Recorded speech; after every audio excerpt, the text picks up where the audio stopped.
Alright, y'all. How's everybody doing? How's everybody doing, man? I told y'all I'm gonna be coming out with these videos like crazy, bro. But without even me saying anything, I'm gonna just go straight into it, bro. Barcelona versus Celta Vigo, bro. Are you lying? Are you making this up in front of my face? Like, did I just witness what I just witnessed? Did I just see a real remontada in front of my eyes happen right in front of me, bro? Bro, the game was 3-1. By the end of the, bro, you know what? Let me actually get into the match. Let me actually start talking about it. First of all, let me say, Ferran Torres, that first goal outside the box was beautiful. Let me get started with that, guys. All right, let me give Ferran Torres his credit. All right, the credit he deserves. Right, guys? Like, he deserves credit. It's his 10th goal of the season. He's been going crazy. I know 10 doesn't sound like a lot, but when it comes from a backup striker that we didn't even think had any potential in the beginning of the season, to get 10 important goals, he had very important. He was part of some remontadas. The one against Atletico, bro. Ferran Torres, stay with us. Become our starting striker next year or the year after that. But Ferran Torres got the first goal outside of the box. It was beautiful, beautiful, beautiful. I thought the game was going in a good way for Barcelona, but obviously it didn't. After that, obviously, Iglesias just knows how to score against Barcelona. He got a hat-trick. He got a hat-trick against Barcelona. And yes, of course, we can give all the credit to Iglesias. We are going to give all the credit to Iglesias.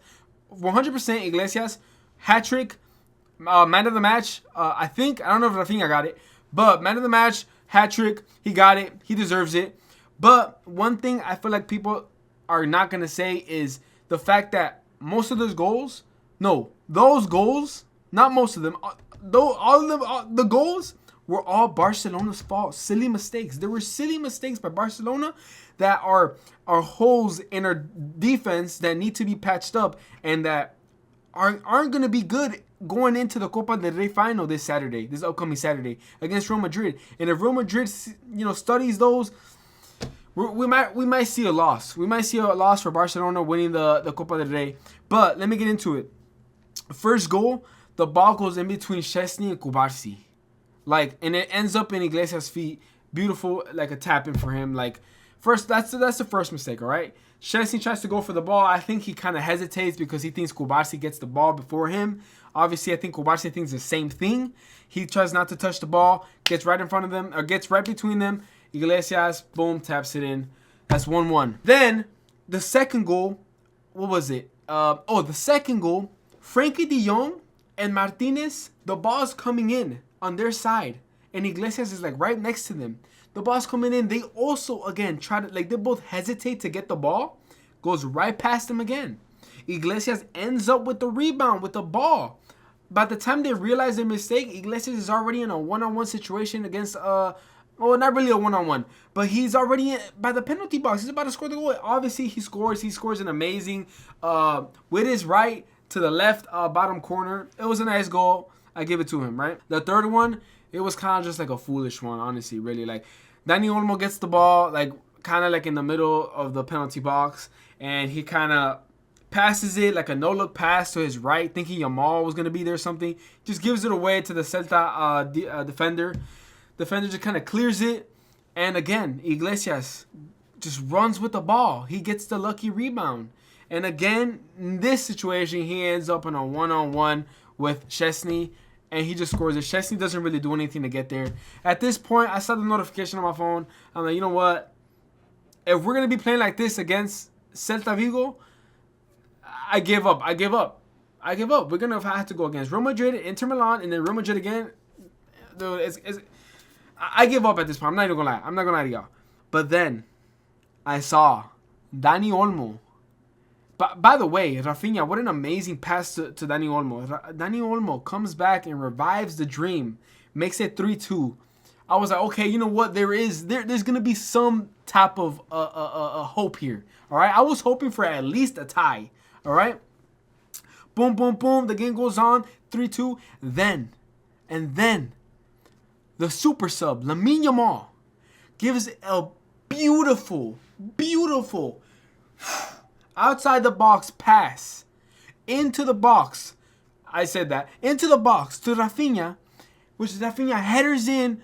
Bro, it was Beautiful, beautiful, beautiful, beautiful. He instantly sprints over to Hansi Flick, gives him a hug. Bro, we tied the game. I think it's the 68th minute, I think. That's what the minute was. 3-3. Hopes aren't lost. We tied. At least we get 1 point and we only tied. And then comes the dying minutes. The dying minutes. I think they got 8 extra minutes. It was minute 95 or 96 or 94. I don't remember. But there was a foul, I think, done a little bit before when the actual penalty got called. A foul to Daniel Olmo, which was a clear penalty, by the way. I see people online just complaining about it. It was a clear penalty. It was a clear penalty. Daniel Olmo gets fouled inside the box. I think the referee doesn't see it, but then later on gets told to go to the VAR to go look at the actual foul. Gives Barcelona the penalty. And like I said, the dying minutes just for Rafinha. Rafinha, the Ballon d'Oro winner. I said it. Rafinha's going to win the Ballon d'Oro. If not Rafinha, Lamine Yamal. And if not Lamine Yamal, Lewandowski. But Rafinha steps up as the captain. Bangs it in top right. Making it 4-3. And this is the real remontada. This is the real comeback.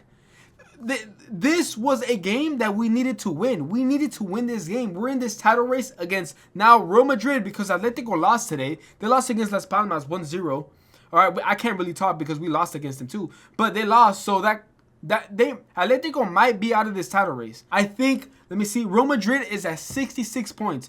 We're at 73. Tomorrow, by the way, let's not forget, Real Madrid plays tomorrow against Atletico Bilbao. All right, Atletico Bilbao is in 4th place. They're right under Atletico Madrid. So, depending on what happens tomorrow between Real Madrid and Athletic Club, we're going to have almost an answer of how the rest of the season is going to look.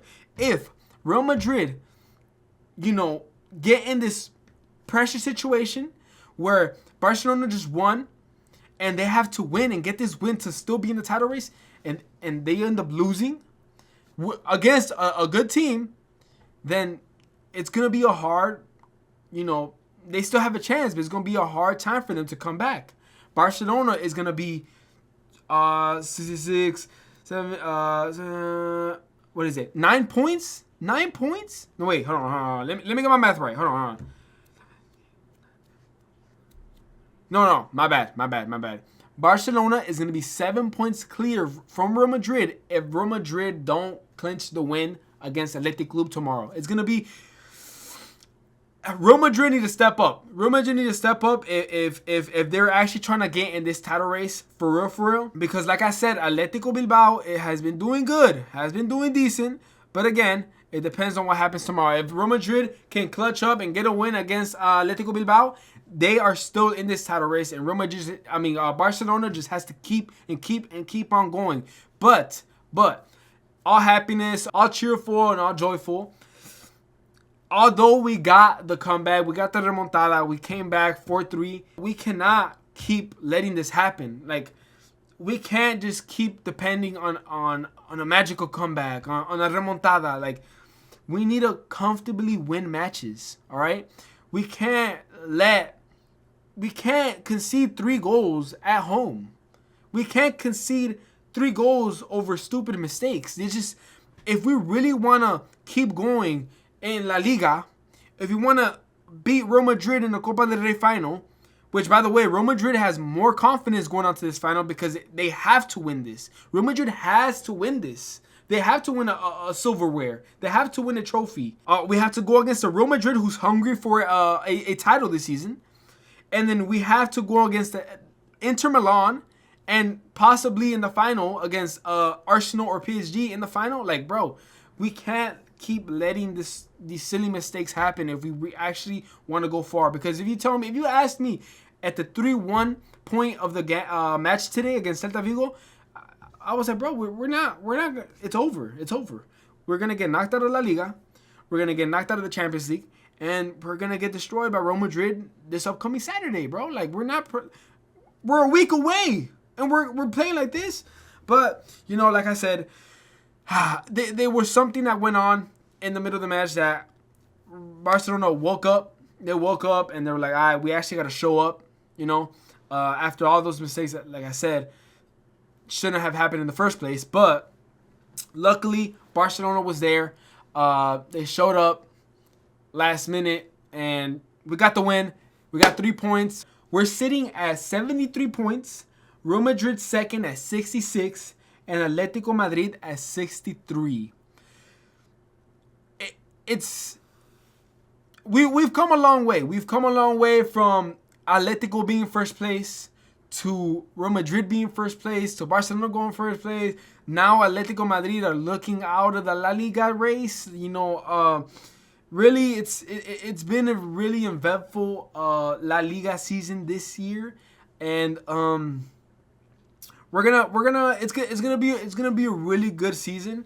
Of course, we have stuff outside of that Champions League, but if you were to ask me the most entertaining season title race other than the Bundesliga 2, because I know what's been going on over there, I feel like La Liga has been so entertaining this season just because of the revival of Barcelona, the young stars of La Masia helping Barcelona to come up, coming from the dirt, and then against this super Real Madrid team, $1.3 billion Real Madrid team that was projected to destroy, which, by the way, well, not Champions League, but they can still win La Liga and the Copa del Rey.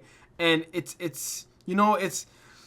almost like an underdog story that hasn't finished yet. And again, I don't want to jinx it. I don't want to say that Barcelona are going to end up the underdogs and they're going to win everything and they end up winning nothing. But this is a very, very, very entertaining season. There's still good amount of games left of the season of the Champions League and the Copa del Rey this Saturday. I know I mentioned Copa del Rey so many times in this video, but it's really exciting. It's really exciting. It's a young generation, and I need to stop yapping because I just keep talking and talking and talking and talking. But guys, thanks so much for watching. I've been on this little streak of videos. I'm gonna keep uploading and uploading. Trust me, guys. Go follow my TikTok. I haven't shouted up any of my social medias on here, but follow my Instagram, follow my TikTok, whatever you want to follow me on. I'm gonna post a video tomorrow on the results of Real Madrid Atletico Bilbao. Let me know down in the comments who you guys think is going to win tomorrow, and if Real Madrid is still going to be in the title race, or if they're going to might fumble it. I don't know. We'll see tomorrow, guys. All right, guys. Have a good one.